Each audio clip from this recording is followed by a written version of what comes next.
So we got to go ahead and talk about this whole situation involving an update regarding the Shannon Sharpe lawsuit. It seems that this whole lawsuit will be dismissed with both sides agreeing that the relationship was both consensual and tumultuous. Now, a lot of people have been wondering, where does this leave Shannon Sharpe? Where does this leave all his other social media platforms like Nightcap and Club Shay?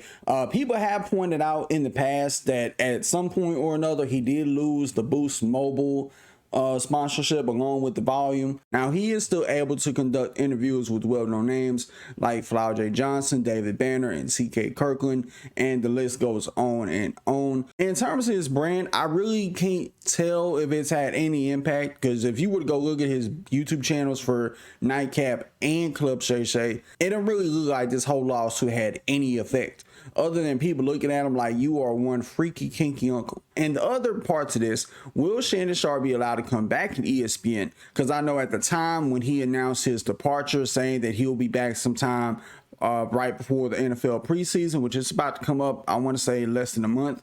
So the jury's still out on that, but people can remember when Stephen A was kind of shedding some light on this. He even said that the chance of him coming back may not look the brightest.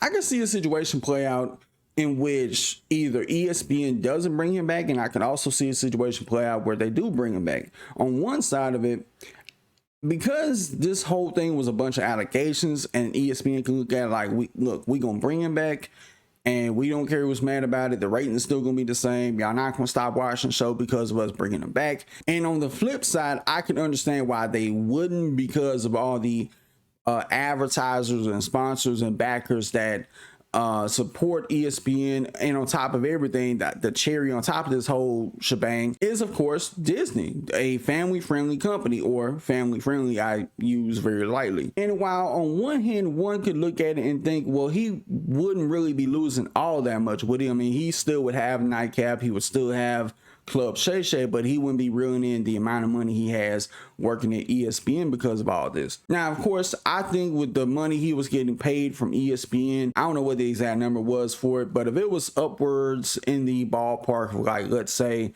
45 million or maybe even 50 million, they probably, paid him out of his contract. And if he got a payout of $50 million, if he's not going to end up coming back to ESPN, then shit, he's going to be eating off that for quite some time. And also, there's a third part to this. People looking at the payout or settlement as some sort of confession to doing the thing that he wasn't supposed to do, which that's one of the things I wouldn't subscribe to. I wouldn't sit here and say that, oh, because he paid or because he settled in court, that means that he's guilty of doing what he did. No, you're kind of, in a sense, paying out because you want this whole thing to go away. You're trying to make these allegations go away, and to where you can end up going back to your normal life or your new normal life.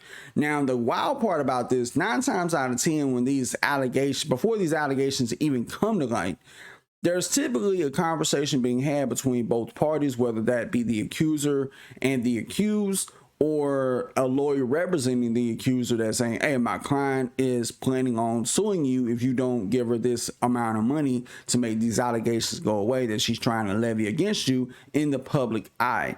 And honestly, I think it would be much better had Shannon did the payout before this shit even hit the public airways. And if you think about it that way, he would still have his sponsorships with the volume, Boost Mobile. He would still be on TV at ESPN, and nobody would be none the wiser. And I understand people may look at it like, why should I pay off somebody that's saying that I did something to them when I know I didn't?